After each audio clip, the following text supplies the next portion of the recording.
माशाल्लाह उम्मीद करते हैं कि आप खैरियत से होंगे। हमारी दुआ है कि आप हमेशा खुश रहें, हंसते और मुस्कुराते रहें और इसी तरह हमें अपना प्यार दिखाते रहें। बिल्कुल जी, मेरा नाम मुअज़्ज़म अली, मैं हूं तारिक महमूद, मैं मोहम्मद यूसुफ। तो आज हम जिस वीडियो पर रिएक्ट करने जा रहे हैं, वीडियो का टाइटल है bad news for India as 66 children died in Africa after taking Indian cough syrup, हु इश्यूज अलर्ट। तो बड़ी भाई दुखद कहानी है। अब वीडियो देखते हैं और अपना बयान कर देंगे। कौन हम करते हैं ji? One, two, three. Start. Hello and I welcome you all to world affairs. मैं हूं प्रशांत धवन। नाउ एक बहुत ज़्यादा खराब न्यूज़ आ रही है अफ्रीका से। 66 बच्चे, बताया जा रहा है कि द गाम्बिया नाम का देश है अफ्रीका में, वहां पर मारे गए इंडियन मेड दवाई लेने के बाद। और WHO ने इस इशू पर इन्वेस्टिगेशन स्टार्ट कर दी है। यहाँ पे आप देख पाओगे, BBC का आर्टिकल है, WHO alert over India made cough syrup. खांसी की दवाई जो भारत में बनी थी, मोर स्पेसिफिकली हरियाणा में बनी थी, ये एक्सपोर्ट करी गई द गाम्बिया देश में, अफ्रीका में। ये दवाई बहुत बच्चों ने ली और 66 बच्चों की जो मौत है वो डायरेक्टली इस दवाई से लिंक करके बता रहा है WHO। और इसलिए WHO ने यहाँ पर यह ट्वीट भी करी है। और यहाँ पर WHO के चीफ डॉक्टर टेड्रोस खुद कह रहे हैं कि एक्यूट किंजरीज लिंक की जा रही है इस दवाई से, कि ये दवाई का जो कंजम्पशन है इससे इन बच्चों की जो किडनी है इसमें इतना नुकसान हो गया कि 66 बच्चों की तो डेथ अभी कंफर्म्ड है और डिटेल्स इन द फ्यूचर आ सकते हैं।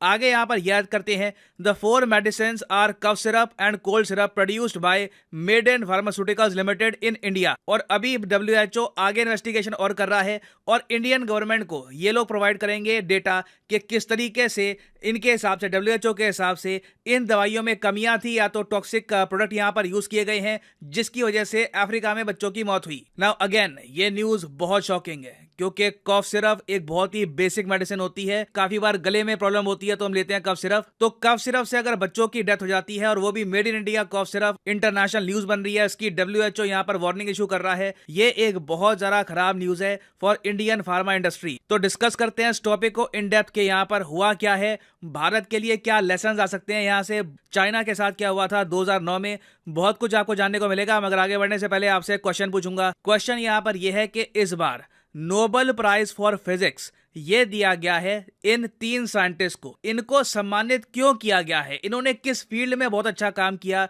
जिसकी वजह से इनको ये नोबेल प्राइज मिला है? ये है यहाँ पे आपकी option, nuclear physics, quantum mechanics, neutron science या फिर स्पेस एक्सप्लोरेशन।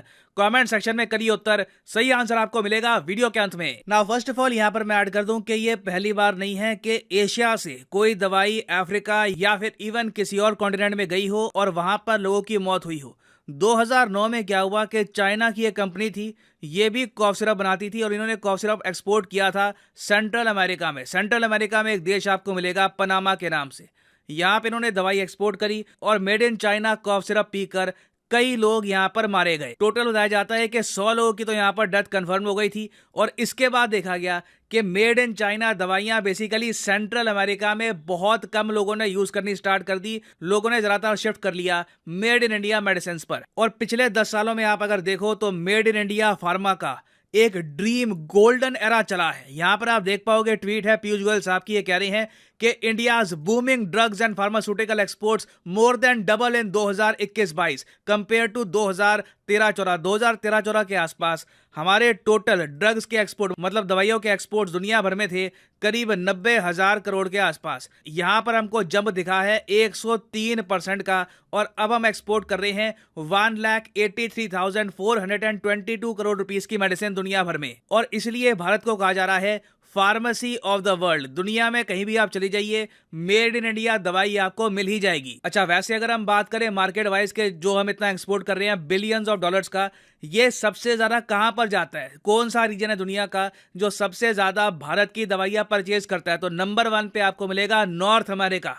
और ये मैं कहूंगा बहुत बड़ी जीत है भारत की, क्योंकि नॉर्थ अमेरिका में आपको मिलेगा मैक्सिको, US, कनाडा, ये तीनों देश बड़ी क्वांटिटी में भारत से दवाइयां करते हैं परचेज। फिर नॉर्थ अमेरिका के बाद सिरा नीचे देखो आपको दिख जाएगा अफ्रीका। तो इसलिए ये जो न्यूज है ये बताया जा रहा है कि इंडियन फार्मास्यूटिकल इंडस्ट्री के लिए बैड न्यूज है, क्योंकि यूरोपियन यूनियन से ज्यादा हम लोग दवाइयां एक्सपोर्ट करते हैं अफ्रीका में। अफ्रीका में किसी भी देश में आप चले जाओ, कोई भी फार्मास्यूटिकल मेडिसिन आप परचेज कर लो, चांसेस हैं कि अगर आप 10 गोलियां लेते हो ना तो एक गोली तो इंडियन मेड आपको मिलेगी ही। और अफ्रीका में यहाँ पर आप देख पाओगे, बाय द वे, ये आपके सामने अफ्रीकन कॉन्टिनेंट है और ये यहाँ पे आपको दिख जाएगा द गाम्बिया देश। द गाम्बिया देश की आबादी काफी कम है, सिर्फ 24 लाख की यहाँ पे आपको आबादी मिलेगी। राजधानी है इस देश की बांजुल और गाम्बिया से एक बहुत ही फेमस रिवर बहती है, रिवर गैम्बी। बहुत ही फेमस देश है ये इस पर्टिकुलर रिवर की वजह से। और सिंस आबादी यहाँ पर सिर्फ 24 लाख के आसपास की है, तो आप इमेजिन कर सकते हैं जो ये इंसिडेंट हुआ है कॉफ सिरप वाला, ये पूरे देश में जल्दी से फैल जाएगा और ये लोग भी डेफिनेटली ये इशू रेस करेंगे इंडिया के साथ। नाउ हालांकि यहाँ पर मैं ऐड कर दूं कि भारत सरकार की तरफ से एक मैसेज गया WHO को कि आप थोड़ा और हमको डिटेल में बताओ कि गाम्बिया में जो बच्चों की मौत हुई है, हम उनको डायरेक्टली कैसे लिंक कर सकते हैं कॉफ सिरप से, ताकि और हमारे पास इंफॉर्मेशन आए, उसी के हिसाब से इंडिया में जो कंपनीज हैं उन पर हम एक्शन लेंगे। तो ये डिटेल्स अभी आने बाकी है, मगर यहाँ पे एक बात क्लियर हो जाती है कि इंडिया को क्वालिटी के मामले में, क्वालिटी कंट्रोल के मामले में एक बड़ा स्टेप लेना होगा, नहीं तो जो भी हमने तरक्की करी है फार्मास्यूटिकल एक्सपोर्ट्स को लेकर, ये तरक्की इरेज भी हो सकती है ना। अब यहाँ पर आप लोग पूछोगे कि ठीक है, अभी के लिए जो इंसिडेंट हुआ है बहुत सैड है, मगर फ्यूचर में ऐसे इंसिडेंट्स ना हो, ये रोकने के लिए हम क्या कर सकते हैं। देखिए, मेरे हिसाब से टाइम आ चुका है कि भारत को चाहिए खुद का FDA। FDA क्या है? देखो, FDA है फूड एंड ड्रग एडमिनिस्ट्रेशन। आपने अगर लाइफ में USA की बनी हुई कोई दवाई देखी हो, कोई मल्टीविटामिन देखा हो, कोई अगर वे प्रोटीन का डब्बा देखा हो, तो वहां पे आप नोटिस करोगे USA में जो भी दवाई बेचते हैं ये लोग, कुछ भी पैकेज खाना खाते हैं ये लोग, वहां पे एक स्टैंप लगा होता है FDA का कि ये आप जो चीज कंज्यूम कर रहे हो ना, ये FDA अप्रूव्ड है। और नीति आयोग से लेकर भारत में कई एक्सपर्ट्स ने काफी बार कहा है कि जिस तरीके से USA में FDA है ना, वैसे ही भारत को भी एक अम्ब्रेला कंपनी बनानी होगी जो क्वालिटी कंट्रोल पर बहुत ज़्यादा फोकस करेगी, इंश्योर करेगी कि टॉक्सिक मटेरियल कहीं भी इस्तेमाल ना किए जाएं प्रॉफिट के नाम पर। तो नीड ये है कि भारत में जो वेरियस एजेंसीज हैं, जैसे कि central drugs standard control organisation CD, CSO, उसके अलावा FSSAI, उसके अलावा MDA, इन सबको हम एक सिंगल एजेंसी के अंडर लेके आएं और उसका नाम रखें, जो भी हो सकता है IFDA या फिर कुछ और नाम हमको रखना है वो भी रख सकते हैं।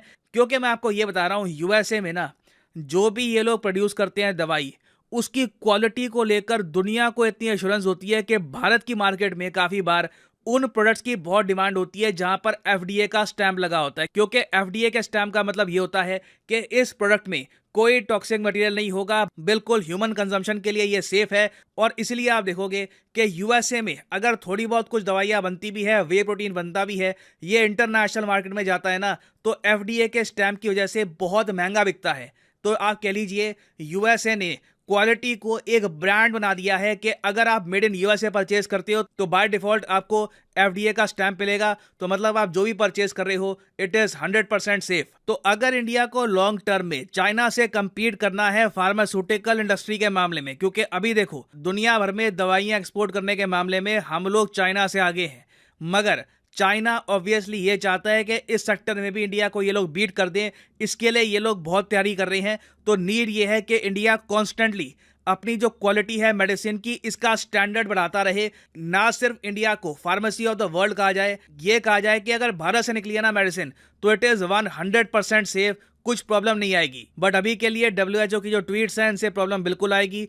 लोग इन द फ्यूचर अफ्रीका में थोड़ा बहुत अवॉइड करेंगे शायद इंडियन मेड मेडिसिन। और ये भारत के लिए भी काफी बड़ा क्वेश्चन है कि कल को ऐसा इंसिडेंट हमारे यहाँ भी ना हो जाए, क्योंकि ऑब्वियसली बात है जो ये दवाइयां एक्सपोर्ट हो रही होंगी, कोई बड़ी बात नहीं है कि इंडिया में भी हम लोग कंज्यूम कर रहे हो काफी बार। तो उम्मीद मेरी यही है कि इस इंसिडेंट के बाद हम लोग एक लेसन लेंगे इससे और फ्यूचर में इंप्रूवमेंट की ही कोशिश करेंगे। नाउ फाइनली वापस आते हैं अपने क्वेश्चन की तरफ कि नोबेल प्राइज फॉर फिजिक्स 2022 ये किस कैटेगरी के लिए दिया गया है साइंटिस्ट को। तो सही उत्तर यहाँ पे है ऑप्शन बी, क्वांटम मैकेनिक्स के लिए मिला है इस बार नोबेल प्राइज फॉर फिजिक्स। यहाँ पे आप देख पाओगे pioneering quantum physicist win Nobel prize in physics. और इन तीन साइंटिस्ट ने बेसिकली आज के समय जो हम समझते हैं क्वांटम मैकेनिक्स के बारे में, उसकी नींव रखी थी, इसीलिए इनको ये अवार्ड दिया गया है। फाइनली यहाँ पर मैं ये भी ऐड कर दूं कि लाइफ में अगर आप एक बार प्रॉपरली UPSC एग्जाम की तैयारी करना चाहते हैं जेन्युइन तरीके से, तो आप अनअकैडमी का स्पेशल कॉम्बो पैकेज परचेज कर सकते हैं। कमेंट सेक्शन में जाइए, यहाँ पे आपको मिलेगा लिंक इस कॉम्बो पैकेज का।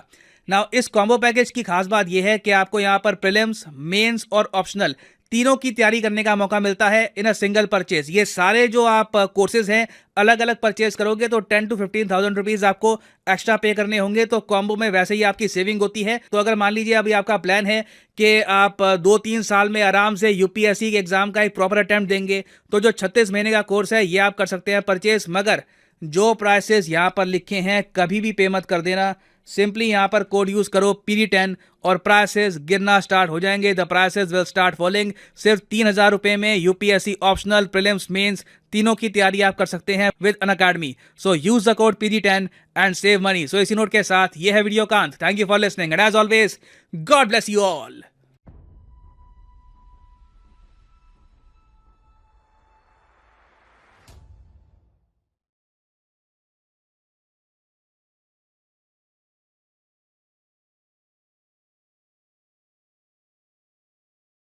चलें जी, वीडियो ख़त्म हो गई। भाई ये तो बहुत ही बुरी खबर थी।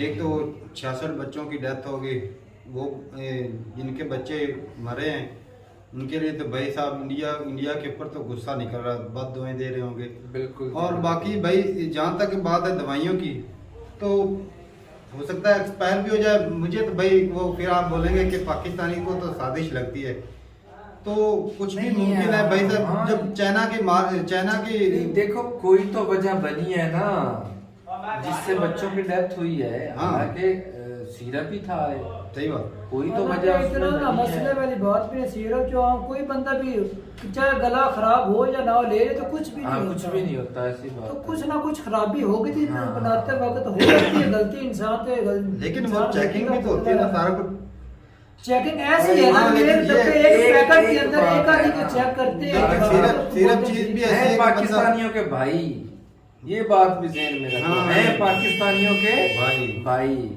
ज्यादा प्रॉफिट करने यहाँ कमाने पर के लिए कुछ प्रॉब्लम भी आ हो सकता है।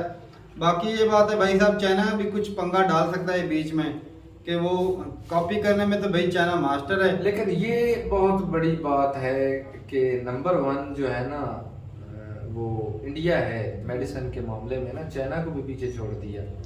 तो भाई साहब दुनिया में सबसे ज्यादा सस्ती दवाइयाँ जो है वो इंडिया ही दे रहा था, मेडिकल सस्ता दे रहा था, तो तभी तो इंडिया तरक्की कर रहा तुम्हें था। लग रहा है कि चाइना ने कॉपी करके अपना मतलब कंपनियों को बदनाम करने के लिए अपना सिर्फ कर भी सकते हैं, कुछ भी किया जा सकता है भाई। लेकिन चेकिंग चेकिंग किस बात की उधर होती है यार किस बात की, ऐसी तो कोई बात नहीं है फिर। और नहीं कोई चेकिंग नहीं होती भाई। यार नहीं, वो नहीं, कंट्री नहीं, खुद जनाब। बोल रहा है और इंडिया वाले मान भी रहे हैं। हाँ तो देखो ना और कंट्री इंडिया बोल रहा है, वालों ने- भाई साहब बड़ी लंबी चौड़ी WHO होती ने है। बता दिया भाई, तो वो ब्लेम इंडिया के ऊपर लगा WHO रहे हैं। से वो वजाहत मांग रहे हैं कि हमें बताया जाए कि आखिर कौन सी गलती कहाँ से हुई है हाँ, और कौन सी कैसे वजह कि हम हुई है। उसको सुधारने की लेकिन भाई साहब कोशिश ये भी तो हो बिल्कुल। सकता है कि बाज़ औक़ात ऐसी दवाई होती है जो किसी बंदे के लिए वो मुफीद नहीं होती, तो वो उनके लिए वो लेकिन सर 66 यार, है, वो जो एक सीरप आध है ना, तो 100 में पहले से भी कोई एक बोला है। आध हो सकता है। ये मामला गंभीर है। वो रिएक्शन हो जाता है। ये बाज़ मामला- औक़ात ऐसा होता है कि ना तो कुछ किसी- बंदे एक पता आध- है क्या करते हैं, आज दवाई ली कि किसी से दवाई आज ली तो वो फर्क नहीं पड़ा, तो कल वो दूसरे डॉक्टर के पास चले जाते हैं।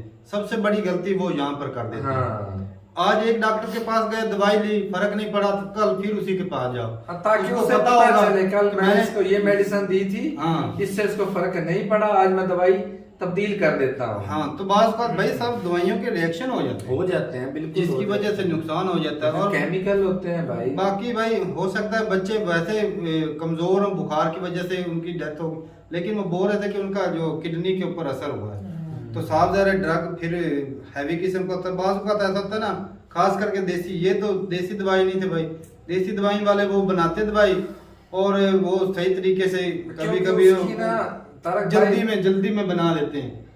नहीं उसकी प्रॉपर लेबोरेटरी में जांच पड़ताल नहीं होती। हाँ। वो तो अटे सटे की होती है ना, वो है ना। ऐसे ही खानदानी काम होता है लोगों का। ऐसे ही वो लेकिन इसकी ये तो भाई लेबोरेटरी होती है, जांच पड़ताल होती सारा है। कुछ होता है, लेकिन भाई अमला भी तो काम कर रहा होता है ना।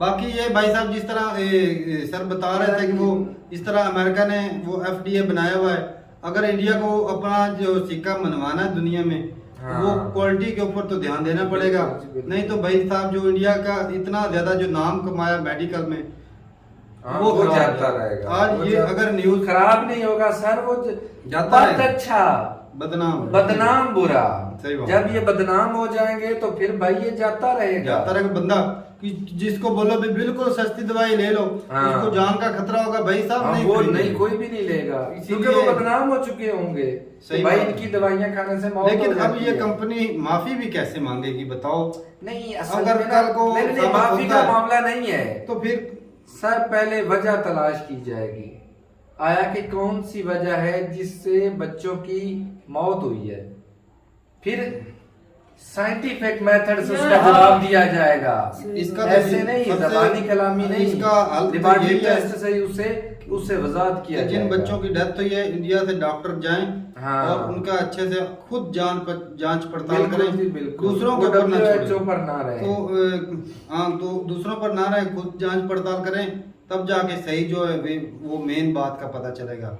बाकी भाई साहब इंडिया के लोग ज्यादा बेहतर जानते हैं, और वो क्वालिटी वाला जो FDA जिस तरह थे अमेरिका की, उसके ऊपर वो मोहर लगी हो तो भाई साहब उसकी वैल्यू बढ़ जाती है, जी। क्योंकि वो लेकिन उसमें जहरीली चीजें भी इस्तेमाल नहीं ना की जा सकती, उससे भी तो परहेज करना पड़ेगा ना। तो भाई साहब जहरीली चीजें जो खतरनाक है वो नहीं इस्तेमाल नहीं, करेंगे। वही ना। वो दवाई महंगी तो दे ले, काफी लेकिन ब्रांड हो बढ़ेगा ना। तो दवाई महंगी हो लेकिन हो तो अच्छी क्वालिटी की। सही बात। ऐसा ना हो कि भाई साहब चीज पैसे अच्छी के ले लो और जो है वो गंदी दवाई दे दो, 2 नंबरी कर दो। 2 नंबरी। पाकिस्तान में भाई पाकिस्तान में मैं तो एक बात अक्सर बताता ऐसा हूँ, होता है। एक मेरा दोस्त था, मेडिकल स्टोर पे काम करता था, तो अक्सर भाई साहब उसके पास आते थे दवाई लेकर, जो होते हैं ना कंपनी हमारे दवाई लेकर आते हैं, हाँ। वो हल्की दवाइयां भी देकर चले जाते थे। बिल्कुल जी, वो बिल्कुल। बोलते हैं वो- भाई, उनका धंधा है ना, पैसा। पहले बताते थे मुनाफाखोरी, भाई मुनाफाखोरी। साहब, पहले बताते थे कि ये भाई साहब हल्की है, हाँ। ये आपको इतना मार्जिन बचेगा। तो अब ये देख लो, फिर इंसानियत तो ना हुई। हाँ, वो इंसानियत को मद्देनजर नहीं रखते, वो सिर्फ अपनी मुनाफाखोरी को ना और भाई, मेडिकल वो कॉपी स्टोर- करते हैं कॉपी। मेडिसिन को, इसी वजह से तो वो ज्यादा पैसा कमा रहे हैं। पैसा पाकिस्तान के ज्यादा अंदर कमा- ज्यादा प्रॉफिट मार्जिन। वो भाई साहब, अच्छा, एक बात है इंडिया में दवाई- तारक भाई, मेडिकल में इसमें बहुत वो पैसा- जो पिछले डीलर है ना, उनका कोई कसूर नहीं। वो तो बताते हैं ना हाँ। कि भाई ये 2 नंबर है।